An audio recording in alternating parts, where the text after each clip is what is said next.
السلام علیکم ورحمۃ اللہ وبرکاتہ. الحمدللہ رب العالمین والصلاة والسلام علی سید الانبیاء والمرسلین، اما بعد. سامعین کرام، آج کل ہم لوگ فیس بک اور واٹس ایپ وغیرہ پر اکثر یہ میسج دیکھتے ہیں کہ کوئی نہ کوئی بیمار ہوتا ہے، کسی نہ کسی کی وفات ہو جاتی ہے. اس وقت ہم انا للہ و انا الیہ راجعون پڑھتے ہیں، یا اگر وہ بیمار ہے تو اس کے حق میں دعائے صحت کرتے ہیں. ہمیں بھی چاہیے کہ ہم اس طرح کی خبریں اگر پڑھتے ہیں یا دیکھتے ہیں تو ہم ضرور اس کے حق میں دعا کریں. یہ دعا جو غائبانہ آپ کرتے ہیں یہ ہمارے حق میں بھی بہت مفید ہوتا ہے. اور خاص طور سے جو شخص مریض ہو، کسی بیماری میں مبتلا ہو، تو اس کی عیادت اگر ہم وہاں پہنچ کر نہیں کر سکتے ہیں تو کم سے کم ہم موبائل کے ذریعے سے اور ایک میسج کے ذریعے سے، فون کے ذریعے سے ہم اس کی عیادت کر لیں، کیونکہ عیادت مریض کی بڑی فضیلت ہے اور ہر مسلمان پر یہ ضروری ہے کہ اپنے بیمار مسلمان بھائی کی عیادت کرے، کیونکہ ایک مسلمان کا دوسرے مسلمان پر یہ حق ہے کہ جب اس کا مسلمان بھائی بیمار ہو جائے تو اس کی عیادت کرے. آپ صلی اللہ علیہ وسلم نے فرمایا، حق المسلم علی المسلم ستہ، اذا لقیتہ فسلم علیہ، واذا دعاک فاجبہ، واذا استنصحک فانصح لہ، واذا عطس فحمد اللہ فشمتہ، واذا مرض فعدہ، واذا مات فاتبعہ. صحیح مسلم کی روایت ہے، فرمایا اللہ کے رسول نے ایک مسلمان کے دوسرے مسلمان پر 6 حق ہیں. جب تو اس سے ملاقات کرے تو سلام کر، اور جب وہ تجھے دعوت دے تو اس کی دعوت کو قبول کر، اور جب وہ تجھ سے خیر خواہی طلب کرے، مشورہ مانگے تو اچھا مشورہ دے، اس کی اچھی خیر خواہی کرے، اور جب اسے چھینک آئے اور وہ الحمدللہ کہے تو یرحمک اللہ کا، اور جب وہ بیمار ہو تو اس کی عیادت کر، اور جب وہ مر جائے تو اس کی نماز جنازہ میں شرکت کر. اسی طرح سے ایک دوسری حدیث ہے، اللہ کے رسول صلی اللہ علیہ وسلم نے فرمایا، اطعم الجائع وعود المریض وفک العانی. صحیح بخاری کی روایت ہے کہ بھوکے کو کھانا کھلاؤ، مریض کی عیادت کرو، اور مشکل کے شکار کو آزاد کراؤ. اور اسی طرح سے ایک اور حدیث ہے جو صحیح مسلم کی ہے، ان المسلم اذا عاد اخاہ المسلم لم يزل فی مخرفۃ الجنہ حتی یرجع. بلا شبہ جب مسلمان اپنے مسلمان بھائی کی عیادت کرتا ہے تو واپسی تک جنت کے پھلدار باغ میں رہتا ہے.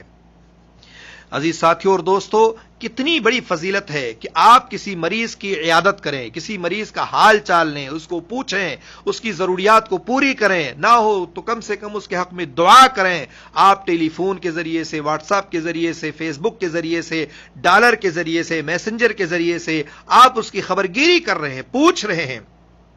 اور اس طرح سے جب تک آپ اس کی حال چال لے رہے ہیں، پوچھ رہے ہیں، گویا کہ آپ جنت کے ایک پھلدار درخت میں ہیں. حضرت علی رضی اللہ تعالیٰ عنہ کی روایت ہے، فرماتے ہیں کہ رسول اللہ صلی اللہ علیہ وسلم نے فرمایا، ما من مسلم یعود مسلما غدوة الا صلى عليه 70,000 ملك حتى يمسي وإن عاده عشية الا صلى عليه 70,000 ملك حتى يصبح وكان له خريف في الجنة. صحیح ترمذی کی روایت ہے، جب کوئی مسلمان عیادت کی غرض سے اپنے مسلمان بھائی کے پاس جاتا ہے، اگر وہ صبح کو عیادت کرے تو شام تک 70,000 فرشتے اس کے لیے مغفرت کی دعا کرتے رہتے ہیں، اور اگر شام کو عیادت کرے تو صبح تک 70,000 فرشتے اس کے لیے مغفرت کی دعا کرتے رہتے ہیں، اور اس کے لیے جنت میں ایک پھلدار باغ لگ جاتا ہے. عزیز ساتھیوں، کتنی بڑی فضیلت ہے. آپ کسی کے گھر صبح چلے گئے، اس کی عیادت کر لی، پورا دن 70,000 فرشتے آپ کے حق میں دعا کر رہے ہیں. آپ کسی کے گھر شام کو چلے گئے، اس کی عیادت کر لی، مریض ہے، حال چال پوچھ لیا آپ نے، اس کا کوئی تعاون کر دیا، اچھے 2 بول دیے، تو 70,000 فرشتے آپ کے حق میں صبح تک دعائیں کر رہے ہیں، اور جنت میں ایک پھلدار باغ بھی آپ کے لیے مہیا کیا جا رہا ہے. اس کے علاوہ حضرت ابو ہریرہ رضی اللہ تعالیٰ عنہ کی روایت میں فضیلت اس طرح بیان کی گئی ہے کہ آپ صلی اللہ علیہ وسلم نے فرمایا، من عاد مریضا نادى مناد من السماء طبت وطاب ممشاك وتبوأت من الجنة منزلا. یہ صحیح ابن ماجہ کی روایت ہے، جو مریض کی عیادت کرتا ہے تو آسمان سے ایک منادی، ایک ندا لگانے والا، ایک آواز لگانے والا، پکارنے والا اعلان کرتا ہے کہ تو خوش ہو جا، اور تیرا عیادت کی غرض سے، حال چال لینے کی غرض سے مریض کے پاس جو تو چل کر کے گیا ہے اس چلنا اچھا ہے، اور تو نے جنت میں ایک گھر بنا لیا ہے۔ کتنا بڑا مقام ہے مریض کی عیادت کرنے کا، حال چال لینے کا، پوچھنے کا، چاہے جس طرح سے آپ اس سے پوچھیں، انشاءاللہ اللہ تعالیٰ آپ کو ضرور اس کا اجر دے گا۔ آپ کو اپنی نیت کے مطابق اللہ تعالیٰ آپ کو اس کا اجر دے گا۔ یہ تمام حدیثیں فضیلت کے تعلق سے ہیں۔ اس کے برعکس اگر کوئی شخص مریض کی عیادت نہیں کرتا ہے، اس کا حال چال نہیں لیتا ہے، نہیں پوچھتا ہے، تو اس پر وعیدیں بھی آئی ہیں، جیسا کہ حضرت ابو ہریرہ رضی اللہ تعالیٰ عنہ کی روایت میں ہے کہ آپ صلی اللہ علیہ وسلم نے فرمایا، ان اللہ تعالی یقول یوم القیامہ یا ابن آدم مرضت فلم تعودنی قال یا ربی کیف اعودک وانت رب العالمین قال اما علمت ان عبدی مرض فلم تعوده اما علمت انک لو عدته لوجدتنی عنده۔ صحیح مسلم کی روایت ایک لمبی حدیث ہے۔ فرمایا اللہ تعالیٰ روز قیامت کے دن کہے گا، اے ابن آدم میں بیمار ہوا، تو نے میری عیادت نہیں کی۔ وہ کہے گا، اے میرے رب میں تیری عیادت کیسے کر سکتا تھا، تو تو رب العالمین ہے۔ اللہ تعالیٰ فرمائے گا، کیا تمہیں علم نہیں تھا کہ میرا فلاں بندہ بیمار ہے